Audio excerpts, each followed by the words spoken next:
নবনির্মিত সংসদ ভবনের উদ্বোধনে প্রধানমন্ত্রীর ভাষণ।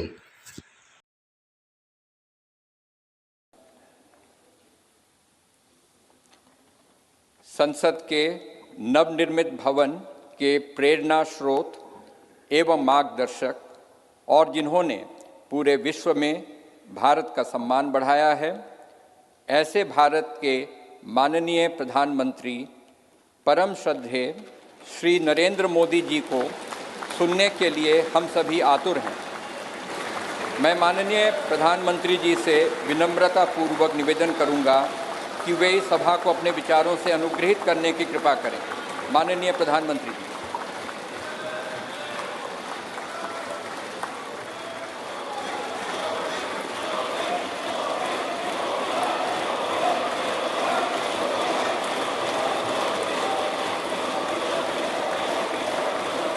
लोकसभा के स्पीकर आदरणीय श्री ओम बिरला जी, राज्यसभा के उपसभापति श्री हरिवंश जी, माननीय सांसदगण, सभी वरिष्ठ जनप्रतिनिधि, विशिष्ट अतिथि, अन्य सभी महानुभाव और मेरे प्यारे देशवासियों, हर देश की विकास यात्रा में कुछ पल ऐसे आते हैं जो हमेशा के लिए अमर हो जाते हैं।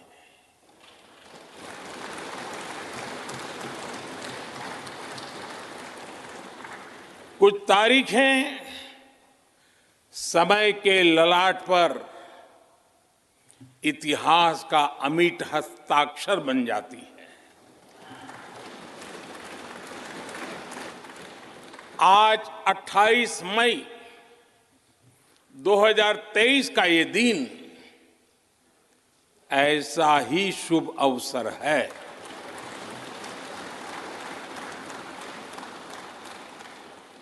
देश आजादी के 75 वर्ष होने पर अमृत महोत्सव मना रहा है। इस अमृत महोत्सव में भारत के लोगों ने अपने लोकतंत्र को संसद के इस नए भवन का उपहार दिया है।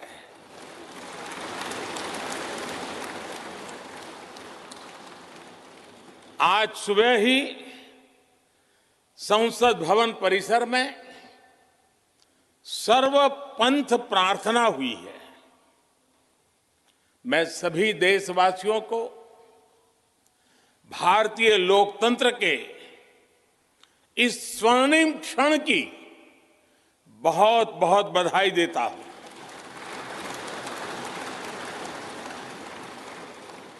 साथियों, ये सिर्फ एक भवन नहीं है,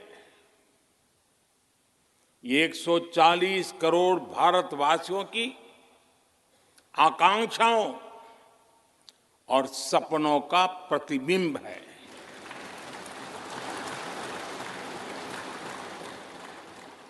ये विश्व को भारत के दृढ़ संकल्प का संदेश देता हमारे लोकतंत्र का मंदिर है।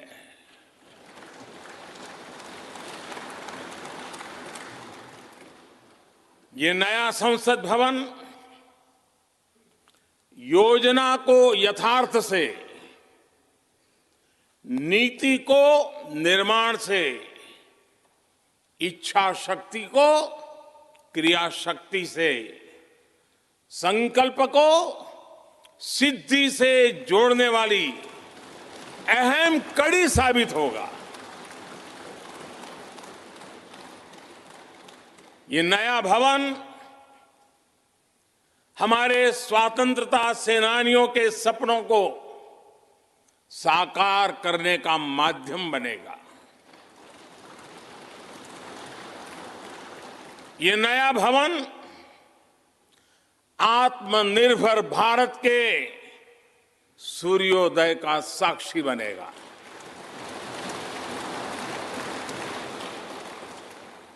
ये नया भवन विकसित भारत के संकल्पों की सिद्धि होते हुए देखेगा। ये नया भवन नूतन और पुरातन के सह अस्तित्व का भी आदर्श है। साथियों, नए रास्तों पर चलकर ही नए प्रतिमान गढ़े जाते हैं।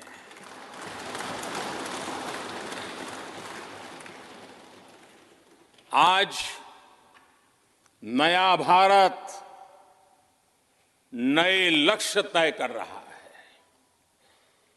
नए रास्ते गढ़ रहा है, नया जोश है, नया उमंग है, नया सफर है, नई सोच है, दिशा नई है, दृष्टि नई है, संकल्प नया है, विश्वास नया है।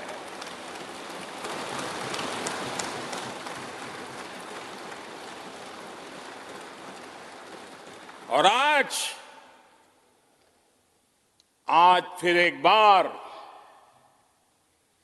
पूरा विश्व भारत को, भारत के संकल्प की दृढ़ता को, भारतवासियों की प्रखरता को, भारतीय जनशक्ति की जिजीविषा को आदर और उम्मीद के भाव से देख रहा है।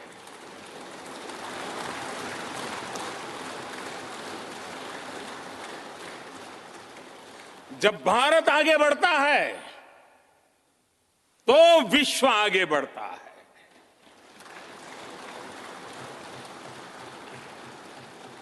संसद का ये नया भवन भारत के विकास से विश्व के विकास का भी आह्वान करेगा।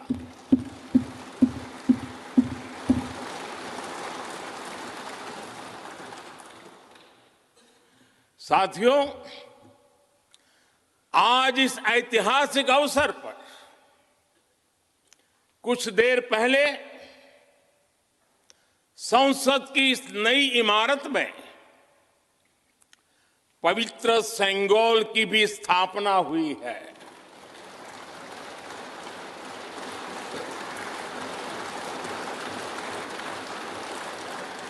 महान चोल साम्राज्य में सेंगोल को कर्तव्य पथ का, सेवा पथ का,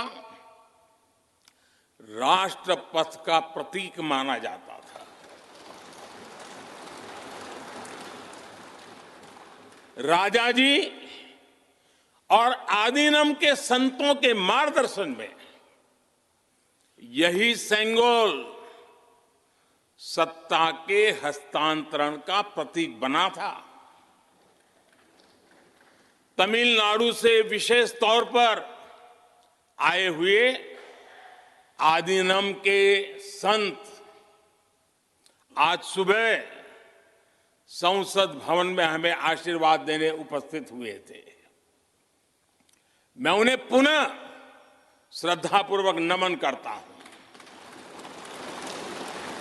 उनके ही मार्गदर्शन में लोकसभा में ये पवित्र सेंगोल स्थापित हुआ है। पिछले दिनों मीडिया में इसके इतिहास से जुड़ी बहुत सारी जानकारी उजागर हुई है। मैं इसके विस्तार में नहीं जाना चाहता हूं, लेकिन मैं मानता हूं ये हमारा सौभाग्य है कि इस पवित्र सेंगोल को हम उसकी गरिमा लौटा सके हैं, उसकी मान मर्यादा लौटा सके।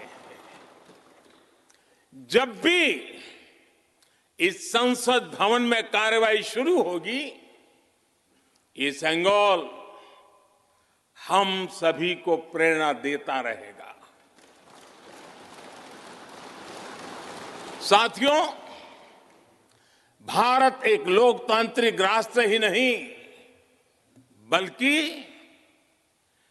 लोकतंत्र की जननी भी है, मदर ऑफ डेमोक्रेसी भी है। भारत आज वैश्विक लोकतंत्र का भी बहुत बड़ा आधार है। लोकतंत्र हमारे लिए सिर्फ एक व्यवस्था नहीं, एक संस्कार है, एक विचार है, एक परंपरा है। हमारे वेद हमें सभाओं और समितियों के लोकतांत्रिक आदर्श सिखाते हैं। महाभारत जैसे ग्रंथों में गणों और गणतंत्रों की व्यवस्था का उल्लेख मिलता है। हमने वैशाली जैसे गणतंत्रों को जीकर दिखाया है। हमने भगवान बसवेश्वर के अनुभव मंटपा को अपना गौरव माना है। तमिलनाडु में मिला 900 ईस्वी का शिलालेख आज भी हर किसी को हैरान कर देता है। हमारा लोकतंत्र ही हमारी प्रेरणा है। हमारा संविधान ही हमारा संकल्प है। इस प्रेरणा,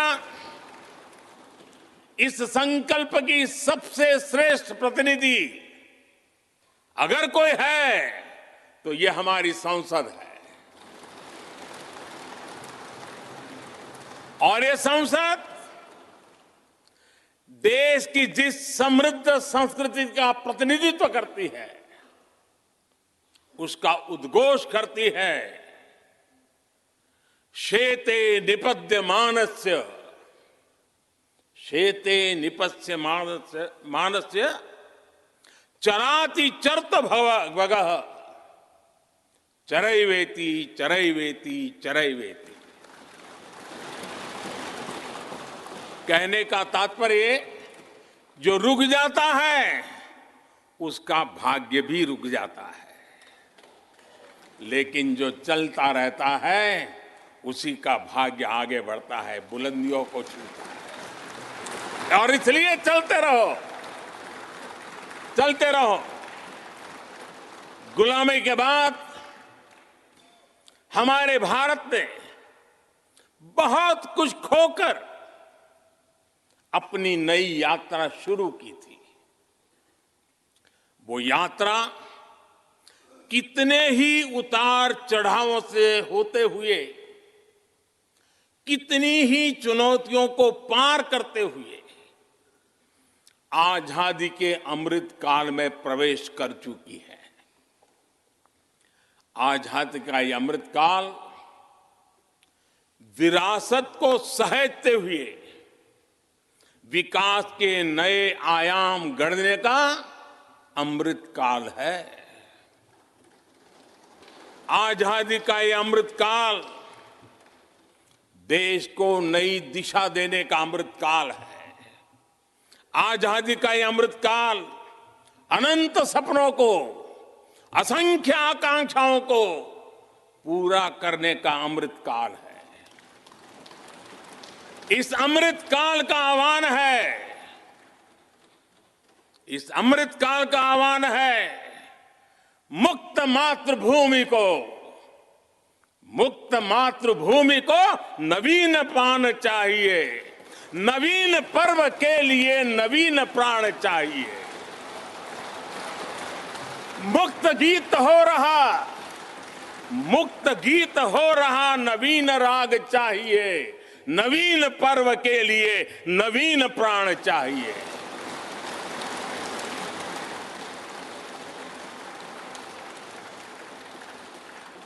और इसलिए भारत के भविष्य को उज्जवल बनाने वाली इस कार्यस्थली को भी उतना ही नवीन होना चाहिए, आधुनिक होना चाहिए। साथियों, एक समय था जब भारत दुनिया के सबसे समृद्ध और वैभवशाली राष्ट्रों में गिना जाता था। भारत के नगरों से लेकर महलों तक, भारत के मंदिरों से लेकर मूर्तियों तक, भारत का वास्तु भारत की विशेषज्ञता का उद्घोष करता था। सिंधु सभ्यता के नगर नियोजन से लेकर मौर्यकालीन स्तंभों और स्तूपों तक, चोल शासकों के बनाए भव्य मंदिरों से लेकर जलाशयों और बड़े बांधों तक, भारत का कौशल विश्व भर से आने वाले यात्रियों को हैरान कर देता था। लेकिन सैकड़ों साल की गुलामी ने हमसे हमारा ये गौरव छीन लिया। एक ऐसा भी समय आ गया जब हम दूसरे देशों में हुए निर्माण को देखकर मुग्ध होने लग गए। 21वीं सदी का नया भारत बुलंद हौसले से भरा हुआ भारत अब गुलामी की उस सोच को पीछे छोड़ रहा है। आज भारत प्राचीन कला की उस गौरवशाली धारा को एक बार फिर अपनी तरफ मोड़ रहा है और संसद की ये नई इमारत इस प्रयास का जीवंत प्रतीक बनी है।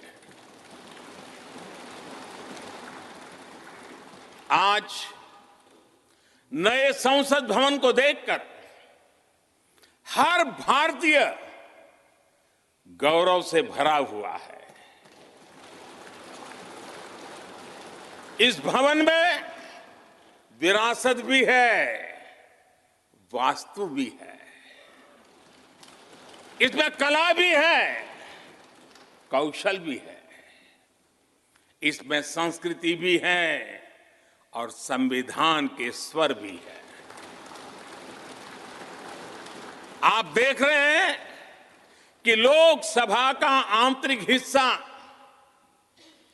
यहां भी देखिए, यहां भी देखिए, राष्ट्रीय पक्षी मोर पर आधारित है। राज्यसभा का आंतरिक हिस्सा राष्ट्रीय फूल कमल पर आधारित है और संसद के प्रांगण में हमारा राष्ट्रीय वृक्ष बरगद भी है। हमारे देश के अलग अलग हिस्सों की जो विविधता है, इस नए भवन ने उन सबको समाहित किया है। इसमें राजस्थान से लाए गए ग्रेनाइट और बलुआ पत्थर लगाए गए हैं। ये जो लकड़ी का काम आप देख रहे हैं ना, वो महाराष्ट्र से आई है। यूपी में भदोही के कारीगरों ने इसके लिए अपने हाथ से कालीनों को बुना है। एक तरह से इस भवन के कण कण में हमें एक भारत श्रेष्ठ भारत की भावना के दर्शन हुए। साथियों, संसद के पुराने भवन में सभी के लिए अपने कार्यों को पूरा करना कितना मुश्किल हो रहा था, ये हम सभी जानते हैं। टेक्नोलॉजी से जुड़ी समस्याएं थी, बैठने की जगह से जुड़ी चुनौती थी।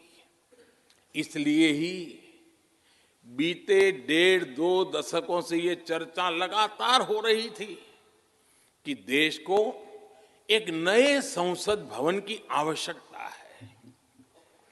और हमें ये भी देखना होगा कि आने वाले समय में सीटों की संख्या बढ़ेगी, सांसदों की संख्या बढ़ेगी, वो लोग कहां बैठते हैं?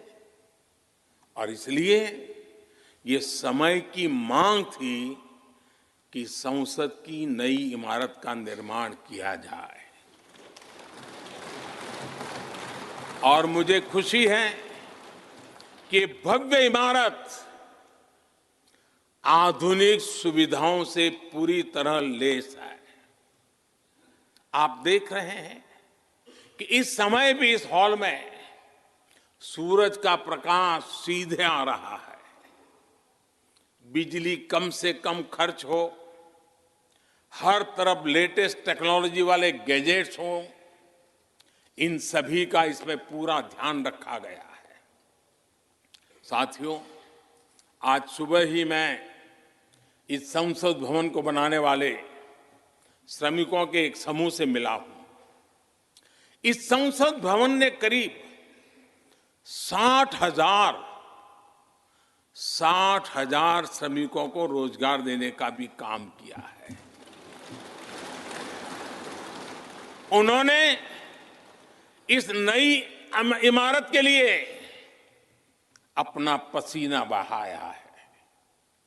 मुझे खुशी है कि इनके श्रम को समर्पित एक डिजिटल गैलरी भी संसद में बनाई गई है और विश्व में शायद ये पहली बार हुआ होगा। संसद के निर्माण में अब उनका योगदान भी अमर हो गया है। साथियों, कोई भी एक्सपर्ट अगर पिछले 9 वर्षों का आकलन करे तो पाएगा कि ये 9 साल भारत में नव निर्माण के रहे हैं, गरीब कल्याण के रहे हैं। आज हमें संसद की नई इमारत के निर्माण का गर्व है, तो मुझे पिछले 9 साल में गरीबों के 4 करोड़ घर बनने का भी संतोष है। आज जब हम इस भव्य इमारत को देखकर अपना सर ऊंचा कर रहे हैं, तो मुझे पिछले 9 साल में बने 11 करोड़ शौचालयों का भी संतोष है, जिन्होंने महिलाओं की गरिमा की रक्षा की, उनका सर ऊंचा कर दिया। आज जब हम इस संसद भवन में सुविधाओं की बात कर रहे हैं, तो मुझे संतोष है कि पिछले 9 साल में हमने गांवों को जोड़ने के लिए 4 लाख किलोमीटर से भी ज्यादा सड़कों का निर्माण किया। आज जब हम इस इको फ्रेंडली इमारत को देखकर खुश है, तो मुझे संतोष है कि हमने पानी की एक एक बूंद बचाने के लिए 50,000 से ज्यादा अमृत सरोवरों का निर्माण किया है। आज जब हम इस नए संसद भवन की लोकसभा और राज्यसभा को देखकर उत्सव मना रहे हैं, तो मुझे संतोष है कि हमने देश में 30,000 से ज्यादा नए पंचायत भवन भी बनाए हैं। यानी पंचायत भवन से लेकर संसद भवन तक हमारी निष्ठा एक ही है, हमारी प्रेरणा एक रही। देश का विकास, देश के लोगों का विकास।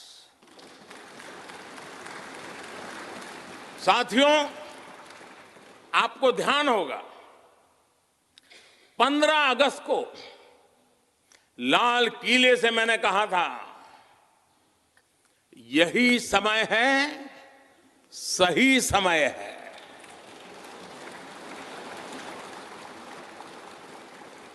हर देश के इतिहास में ऐसा समय आता है जब देश की चेतना नए सिरे से जागृत होती है। भारत में आजादी के 25 साल पहले, 47 के पहले 25 साल याद कीजिए, आजादी के 25 साल पहले ऐसा ही समय आया था।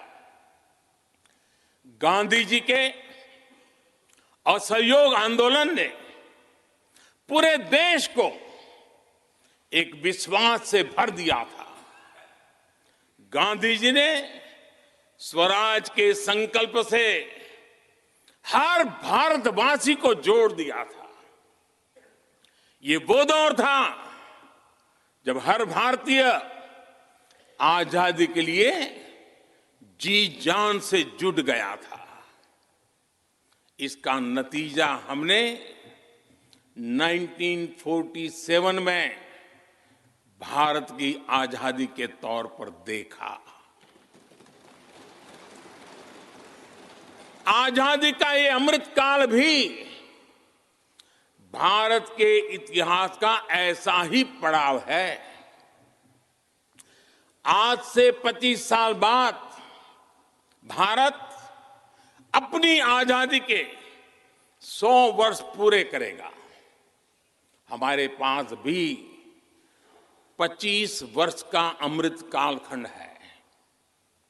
इन 25 वर्षों में हमें मिलकर भारत को विकसित राष्ट्र बनाना है।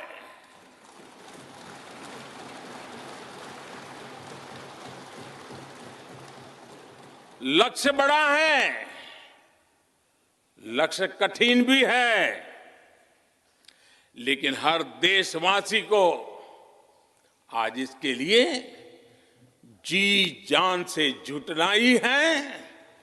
नए प्रण लेने हैं, नए संकल्प लेने हैं, नई गति पकड़नी है। और इतिहास गवाह है कि हम भारतीयों का विश्वास सिर्फ भारत तक ही सीमित नहीं रहता।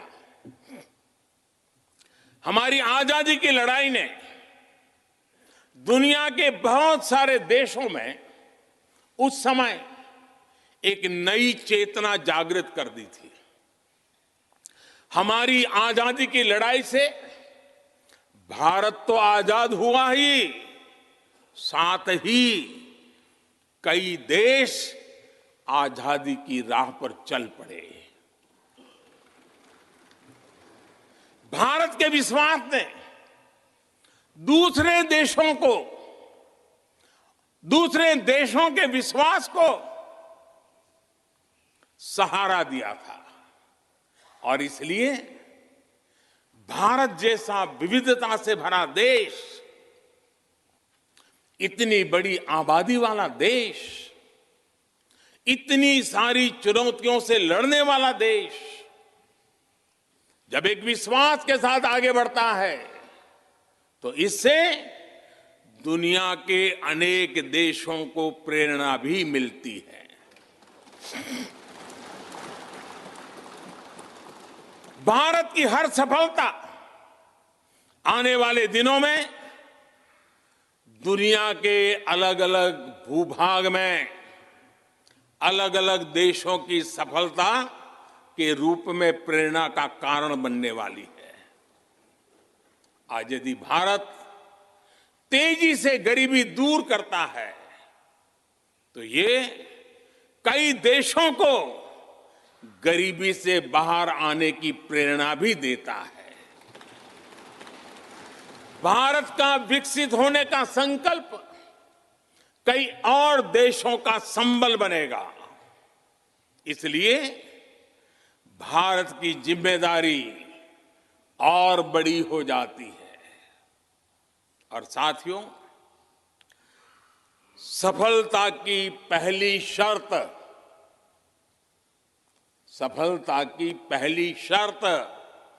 सफल होने का विश्वास ही होती है। ये नया संसद भवन इस विश्वास को नई बुलंदी देने वाला है।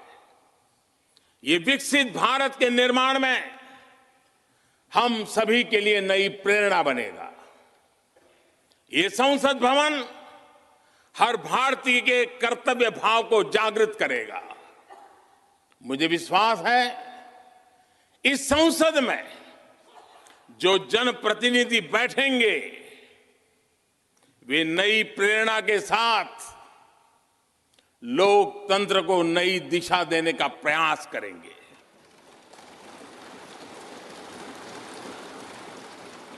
हमें नेशन फर्स्ट की भावना से आगे बढ़ना होगा। इदम राष्ट्राय इदम न मम। हमें कर्तव्य पथ को सर्वोपरि रखना होगा। कर्तव्यमेव कर्तव्यम, अकर्तव्यम न कर्तव्यम। हमें अपने व्यवहार से उदाहरण प्रस्तुत करना होगा। यद यदाचरति श्रेष्ठः तद्देव इतरो जनः। हमें निरंतर खुद में सुधार करते रहना होगा। उद्धरेत आत्मना आत्मानाम। हमें अपने नए रास्ते खुद बनाने होंगे। अपदीवो भवः। हमें खुद को खपाना होगा, तपाना होगा। तपसो ही परम नास्ति तपसा बिंदते महत। हमें लोक कल्याण को ही अपना जीवन मंत्र बनाना होगा। लोकहितम मम करणीयम। जब संसद के इस नए भवन में हम अपने दायित्वों का ईमानदारी से निर्वहन करेंगे तो देशवासियों को भी नई प्रेरणा मिलेगी। साथियों, दुनिया के सबसे बड़े लोकतंत्र को यह नई संसद एक नई ऊर्जा और नई मजबूती प्रदान करेगी। हमारे श्रमिकों ने अपने पसीने से इस संसद भवन को इतना भव्य बना दिया है। अब हम सभी सांसदों का दायित्व है कि इसे अपने समर्पण से और ज्यादा दिव्य बनाएंगे।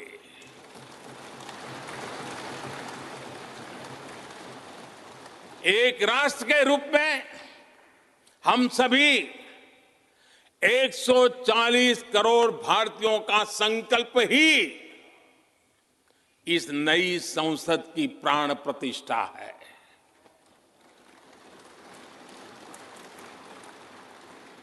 यहां होने वाला हर निर्णय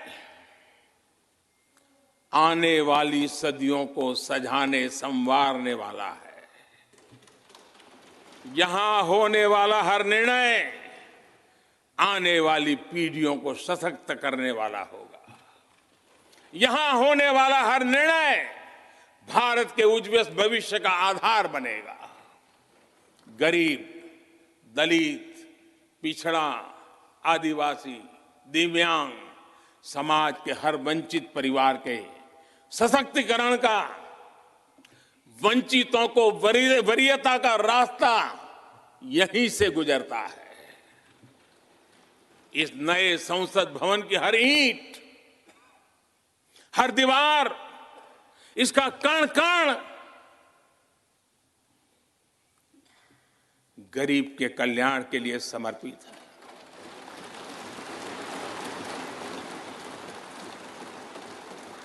अगले 25 वर्षों में संसद के इस नए भवन में बनने वाले नए कानून भारत को विकसित भारत बनाएंगे। इस संसद में बनने वाले कानून भारत को गरीबी से बाहर निकालने में मदद करेंगे। इस संसद में बनने वाले कानून देश के युवाओं के लिए, महिलाओं के लिए नए अवसरों का निर्माण करेंगे। मुझे विश्वास है संसद का यह नया भवन नए भारत के सृजन का आधार बनेगा। एक समृद्ध, सशक्त और विकसित भारत नीति, न्याय, सत्य, मर्यादा और कर्तव्य पथ पर और सशक्त होकर चलने वाला भारत। मैं समस्त भारतवासियों को नए संसद भवन की फिर से बहुत बहुत बधाई देता हूं। धन्यवाद।